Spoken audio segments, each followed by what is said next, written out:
Hey, team players, welcome to Local Football Flavor. We're going to be getting a quick hit series here of breaking down the decisions that Bob and I each made respectfully in our latest Superflex 10-man draft league that we had here. So we're going to begin with you here, Bob, talking about where it is that you went at number 9 overall and the thoughts that you had, knowing that the first picks obviously are Mahomes, Hurts. You can see the list here. You come up with Kelce with 5 quarterbacks off the board. Arguably, Burrow should not have been one of those 5.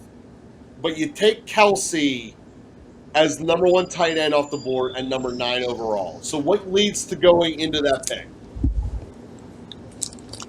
So Travis Kelce, as we talked about when we were comparing him with Devontae Adams, is elite. He is one of those players that you can chalk yourself into as being one of the most stable players in the NFL in terms of fantasy production.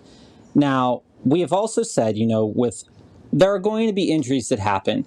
And a guy like Tyreek Hill, who seems to be quarterback proof, may not fare as well without his quarterback Tua. Similarly, Diggs may not fare as well without Allen or Brown without Hurts. But Kelce, even if Patrick Mahomes is not the quarterback, and we've said we don't even know who the number 2 is in Kansas City right now, even if that number 2 isn't that good, the game that Kelce plays is a game that any quarterback could put themselves into. And maybe he'll get locked onto more, but he is as safe as a choice as you can make, who's still going to output between 260 and 300 fantasy points. And so when you take a look at the options there, my option wasn't really between Tyreek Hill, Kupp, and Kelce. It was between Kelce, Herbert, and Fields. Coming from that turn, it's really important to understand in a Superflex league that you do want to have a pretty stellar starting quarterback. And with Justin Herbert, I think you'd have that because we believe that Justin Herbert is going to have a great season. And injuries aside for Justin Herbert, he could end up in the top 4 quarterbacks by the end of the year. And Trevor Lawrence, we believe, could be top 6, top 7 quarterback by the end of the year. And so getting one of those guys would be really, really important. But passing on Kelce and starting your team with 2 quarterbacks in a Superflex league does put you at a positional disadvantage in a way when you take a look at what's coming down the board. So, in the 3rd round, you're going to have your opportunity to take an elite player still because of the way the quarterbacks shake down. You're still going to get a top 10 running back. You still have the chance to get a top 10 wide receiver. Those players are still on the board. And even if you didn't take Kelce, you could have had a team that would be, say, Tyreek Hill, Cooper Kupp, Nick Chubb. This is a team that you can have in a Superflex league, but you don't want to fully, I believe, punt on quarterback. Quarterback in a Superflex league, you at least want to solidify one quarterback because in that Superflex, you can start whoever you want in the Superflex. You don't have to start a quarterback. And that's the beauty of the Superflex versus the 2 quarterback league.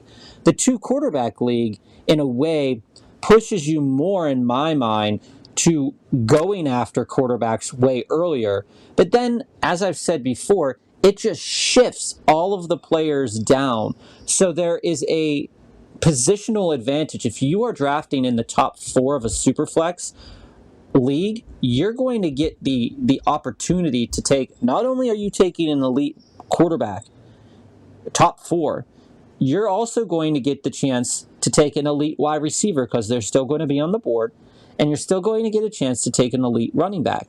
Now, if you pass on the quarterbacks, you are still going to have an elite player on your team. You're going to come back and get another elite player, and then you're going to get another elite player. It is perfectly possible that in this Superflex mock that we did, that somebody could have landed McCaffrey and Eckler, or Justin Jefferson, McCaffrey, and Eckler. And arguably, those are the 2 players, or 2 out of those 3 players, we think. You know what?